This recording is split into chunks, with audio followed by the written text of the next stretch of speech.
2026 మహాశివరాత్రి దగ్గర పడుతోన్న వేళ, కేదార్నాథ్ ఆలయం తెరుచుకోవడానికి సమయం దగ్గర పడుతోన్న వేళ ఈ రీల్స్ అయితే మీకు బాగా ఉపయోగపడొచ్చండి.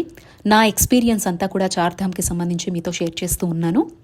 సో కేదార్నాథ్ మాత్రమే వెళ్ళాలి అనుకుంటే మాత్రం ఢిల్లీ, డెహ్రాడూన్ లేదా హరిద్వార్ చేరుకున్న తర్వాత పబ్లిక్ లేదా ప్రైవేట్ ట్రాన్స్పోర్ట్స్ గుప్తకాశీ వరకు ఉంటాయండి.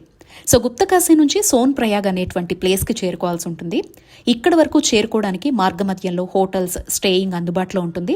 అయితే నేరుగా ఒక్క రోజులో మనం అక్కడికి చేరుకోగలమా అంటే లేదు, చాలా కష్టం. 2 రోజుల ప్రయాణం మాత్రమే మనకి సులభంగా వెళ్ళగలుగుతాము.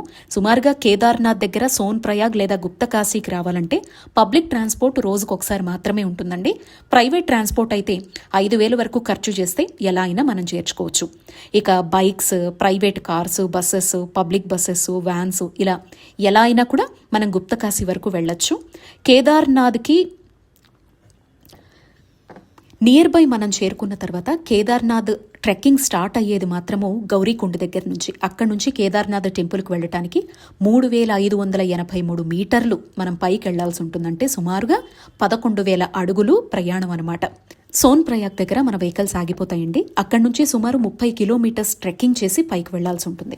అనారోగ్యము, వృద్ధులు, హ్యాండిక్యాప్డ్, పిల్లలతో ఉండేవాళ్ళు, సో ట్రెక్కింగ్ చెయ్యలేని వారు హెలికాప్టర్, డోలీ, పిట్టు, గోడ అంటారు, అంటే గుర్రం, ఈ ఫెసిలిటీస్ సహాయంతో మనం పైకి చేరుకోవచ్చు. సో ఈ ఫెసిలిటీస్ అన్నీ కూడా రీల్స్ రూపంలో మీకు నేను చాలా క్లియర్ కట్గా ఎక్స్ప్లెయిన్ చేస్తానండి. సో మన రీల్స్ అయితే తప్పకుండా మీరు డిస్కంటిన్యూ అవ్వకుండా ప్రతిరోజు ఫాలో అవుతూ ఉండండి.